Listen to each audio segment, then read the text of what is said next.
legislação brasileira, uma pessoa que tenha bens no exterior e não os tenha declarado, ela comete um crime, tá? Um crime imprescritível que leva à cadeia. Não é simplesmente, digamos, a ter que pagar o imposto. Isso é um crime imprescritível, não tem prazo para findar e pode levar à cadeia, ok? E aí, o que o governo fez agora nesses tempos bicudos, digamos, como uma justificativa de se arrecadar mais? Ele disse, ó, quem tiver bens no exterior não declarados, eu vou dar a chance de regularizar esses bens. De que maneira? Essa pessoa vai dizer o que tem no exterior, portanto, vai regularizar a situação deste bem, vai fugir da cadeia e vai pagar 15% de imposto e 100% de multa sobre o imposto. Conclusão, 30%. 15% de imposto mais 15% de multa. Tá? Isso é a Lei 13.253, de 13 de janeiro. Tá? E aí as condições para isso. Não é qualquer um que pode regularizar. Quer dizer, é mais fácil dizer quem não pode. Quem não pode regularizar é detentor de cargo eletivo, vereador, deputado, senador, etc, etc. Funcionário público... Hã? Não, tem muita gente que vai fazer, com certeza. Funcionário público, detentor de cargo ou função. Significa funcionário público que tem algum cargo de chefia ou ministros. Porque ministro é um cargo público. Ainda que ele não seja funcionário público, é um cargo público, então ele está proibido de aderir a essa regularização, ok? E ele não pode regularizar bens de origem ilícita ou criminosa. Lembrando que Caixa 2 não é considerado rendimento ilícito, origem ilícita, tá? Ilícito ou proibido pela lei, tá? Seria tráfico de arma, tráfico de droga, corrupção, etc. Ok? Deixa eu ver se tem alguma outra, digamos, proibição.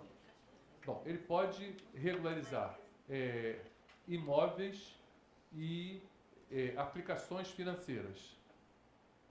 Imóvel, aplicação financeira e, digamos, empresas. Basicamente, ele não pode regularizar automóvel, joias, quadros, obras de arte, automóveis, essas coisas que são de difícil valorização. Ok? O imóvel é de fácil, digamos, valoração. Imóvel de fácil valoração, conta e empresa é de fácil valoração. Você tem uma empresa, você sabe quanto vale. Hã? Não, então, qual é a ideia? Digamos, qualquer um que tenha bens no exterior e não tenha declarado, não conste isso na sua declaração de rendimentos, ele está cometendo um crime e, como eu falei, ele pode ir para a cadeia. Ele agora tem a chance de regularizar isso. O quê? Regularizar o quê? Os bens que ele tem, que ele tinha em 31 de dezembro de 2014 ou anteriormente. Imagine que alguém tinha um apartamento em Miami, com medo de ir em cana, vendeu este apartamento, botou o dinheiro todo numa mala e trouxe esse dinheiro para o Brasil. Como está em dólar, ele não teve preocupação, cavou um buraco em casa, botou esse dinheirinho lá, guardadinho lá em dólar, porque não desvaloriza. Quer dizer, é moeda forte, então, digamos, ele não tem mais aquele bem no exterior, mas, digamos, em 31 de dezembro de 2014, mas tinha antes. Ele agora tem a oportunidade de dizer que tinha aquele apartamento em Miami, pagar os 30% sobre o valor daquele bem em Miami e poder dizer que ele agora tem dinheiro no Brasil, alguns milhões de dólares, frutos da venda, ok? Então ele pode regularizar bens que ele tinha em 2014 ou anteriores, ou bens que ele não tem mais, bens que ele teve anteriormente a 2014. Isso é independente da nacionalidade. Isso serve para todas as pessoas consideradas residentes no Brasil na data da promulgação da lei, 13 de janeiro de 2016. Ok? Ele recebeu uma herança na Inglaterra. E eles nunca declararam esse valor. Vão ter que regularizar. Corre o risco de ir em cana. Porque aí tem que ver o dia que ele faleceu, ver tudo direitinho. Não, colocar. é muito simples. Essa regularização é muito simples. O que contribuinte que tenha bens no exterior e queira fugir da cadeia, querendo regularizar, precisaria fazer? O que ele precisaria fazer? Primeiro, ter certificação digital ou passar procuração para alguém que tenha certificação digital. Por quê? Essa regularização dar-se-á na página da Receita, digamos, vai ser uma declaração na página da Receita. É a chamada DERCAT, Declaração de Regularização de... Eu não lembro, eu não consigo gravar o nome todo, mas a sigla é DERCAT, ok? Possivelmente ela vai estar disponível na página da Receita a partir do dia 4 de abril. Essa é a expectativa de estar disponível, tá? O que acontece? Bom, então ele vai fazer esta declaração. E, bom, o que diz a lei? A lei diz que ele tem 180 dias a partir da regulamentação para fazer essa, digamos, essa opção, essa adesão à regularização. E aí, quando ele começa a contar esses 180 dias? A partir do dia 12 de março. Por que 12 de março? Porque no dia 11 de março foi editada a Instrução Normativa 1627, que regulamenta tudo isso, que diz o que ele precisará fazer para aderir, ok? Então, a partir de 12 de março, você conta 180 dias, não são 6 meses, são 180 dias, ele tem prazo para fazer a DERCAT. Fazer a DERCAT, quando ele, em fazendo a DERCAT, usando certificação digital, esta declaração vai calcular o imposto e a multa. Quer dizer, os 30% vai gerar um DARF e ele vai pagar esse DARF. Não basta fazer a DERCAT, tem que pagar o tributo. Não basta pagar o imposto, tem que fazer a DERCAT. Então, quem fizer a declaração esquecer de pagar, ou pagar depois dos 180 dias, perdeu. Perdeu até o dinheiro. Quem pagar e não fizer a declaração, da mesma maneira, perdeu. Ok? Então, tem que fazer as duas coisas. Fazer a declaração e pagar o imposto. Ok? E como é que ele vai fazer isso? O que ele vai declarar ou como ele vai declarar? Se for um bem imóvel, ele vai dizer o quanto vale este bem, vai converter esse valor na moeda em que tiver para dólar e vai converter para real pelo dólar de 31 de dezembro de 2014. 2,65 alguma coisa. Ou pelo menos algo em torno disso. Não. 31 de dezembro de 2014. Ok? Ele vai fazer essa conversão para real pelo dólar de 31 de dezembro de 2014 e vai informar isso na declaração. Baseado nessa conversão, o programa vai dizer, ó, 30% deste valor é tanto.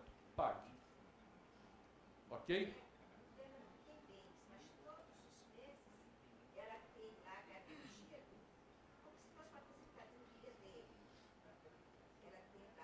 Bom, veja bem.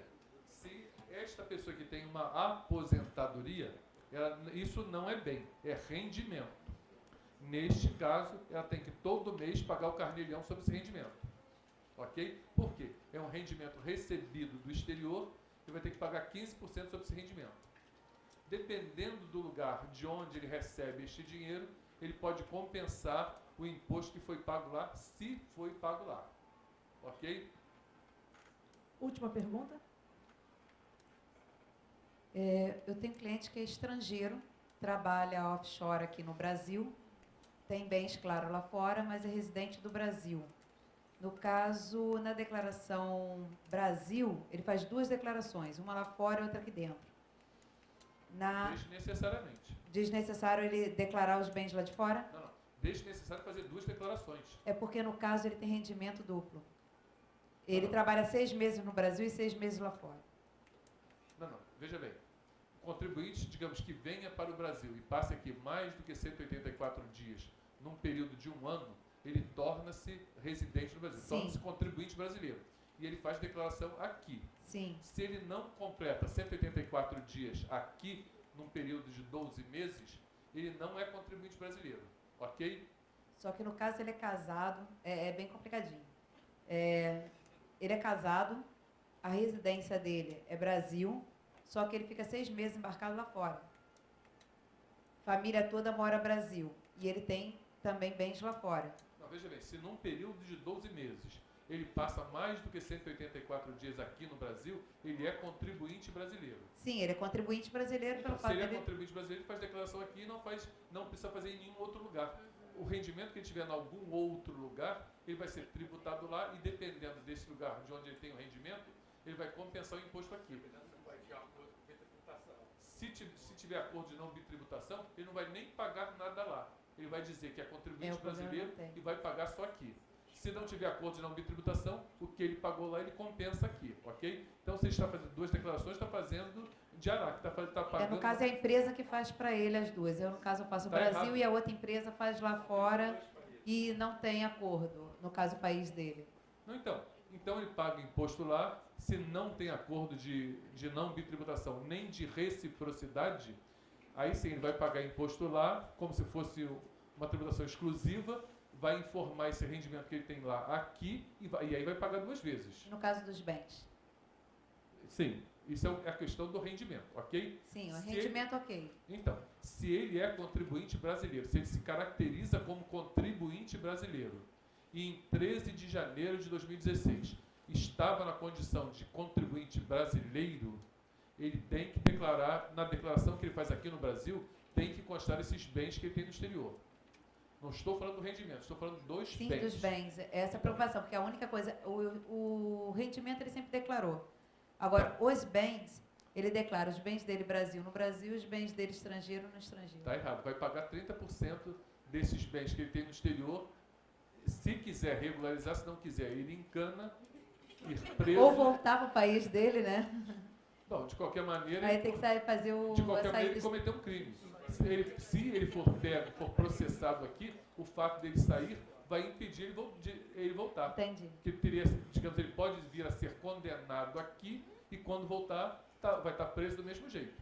Tá? Então, no caso, ele tem que pagar os 30% sobre os bens... Se ele quiser, digamos, continuar aqui, se ele, em 13 de janeiro de 2016, estava na condição de contribuinte brasileiro, que é a data da promulgação da lei, ele tem que regularizar esses bens que ele tem no exterior.